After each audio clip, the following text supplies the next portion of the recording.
that end up being very right, specifically on NeoGAF. And then on Twitter, he said that it is a, quote, safe assumption that we will see Fallout 43, and then somebody said, like, on a scale of 1 to 10, how sure are you? And he said 11. Who said that? Shinobi? Shinobi062. But that's not Todd Howard. Do you think it might Todd be? Howard. He uses Wayne Knight avatars just like Todd Howard does. There you go. True. He does love Seinfeld.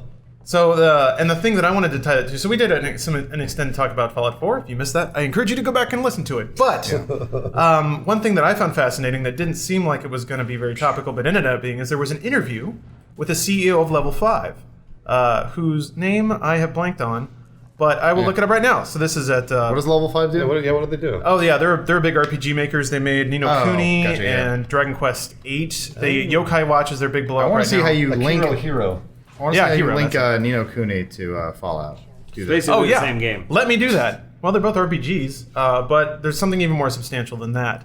Basically, he did an interview with a Japanese website that's around like hiring and interviews. It was basically like, if you want a job in games, here's what you need to know. And he said some really interesting things about game development, basically saying that for makers of RPGs and makers of large games, it's very tempting. Yeah. I don't think that's what you're supposed to do. This is how Gabe Newell intended the game to be played. Oh, almost. Nice job. I need another one. But he was talking about how developers, this was around PS2 eras when he started developing games or directing games. He said at the time, we had so much storage that it was tempting to just, like, the ability to put in everything felt like the obligation to put in everything.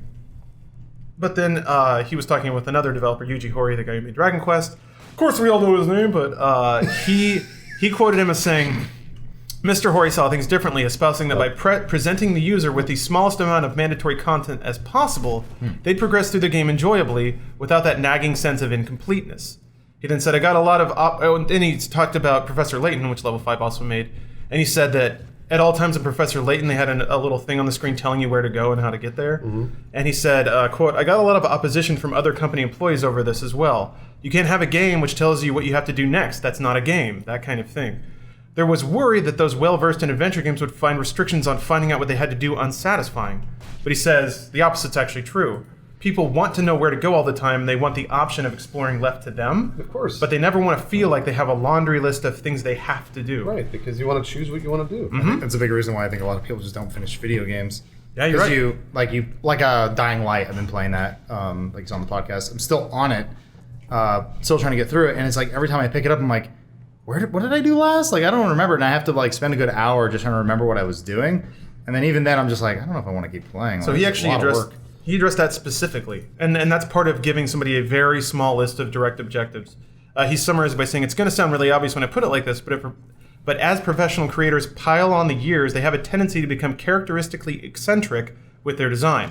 But the more a creator gets carried away and obsessive, the less sellable a game becomes. Mm-hmm. It's kind of an interesting paradox because Skyrim is full of stuff and is one of the best-selling RPGs of all time. But I'm a little concerned about Fallout 4, given Bethesda's inclination to just make things huge, blast you with content, and have your quest list be like 3 pages long. And Ubisoft is terrible about this, just having a mini map packed with little icons that just all kinds of bullshit to do. I thought GTA was actually really smart about it. It was like, go to this letter if you want to complete the story, but if you want to do other stuff, you figure that out. Nice. So it knocked over the. You go down below. Can you like hop your way down? No, down below through the slot. Little gap there. There You we fall in go. there. Yeah. I'm good at video games. So I'm really interested to see Fallout 4, mostly because I'm interested how they're going to structure and present the world and the content and the quest to the player. I wouldn't say it's necessarily a problem they have to overcome, but it is an interesting side effect. It's one of the things that honestly does kind of make me shy away from Skyrim. If I ever look at my others log and it's just 40 quests, and then like I go try to track down one and it turns out the NPC was eaten by a bear 20 hours ago and I don't remember that or anything like that. So yeah, it's an interesting point of discussion about how to structure content. I don't know. Did you play Skyrim? No. Yeah, I played like a couple hours